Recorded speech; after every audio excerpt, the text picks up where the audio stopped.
Good morning folks, and welcome to the workshop, and welcome to the first in what is going to be a series on bag handle videos. Today we're going to look at a very simplistic swelled handle. Next iteration of handles, very similar in construction to the stacked handles, except here we've now begun to introduce bolsters.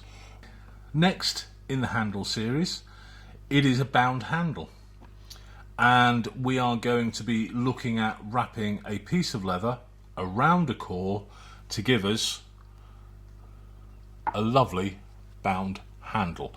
The next instalment of handles is a trunk handle.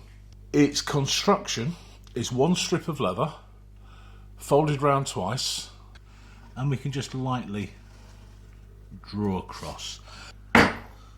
The centre line that I've drawn and the horizontal stitch line level, I'm going to mark where I think my stitching is going to sit. But if you're curious, come back and have a nose in a moment. Go and have a cup of tea, see what happens next.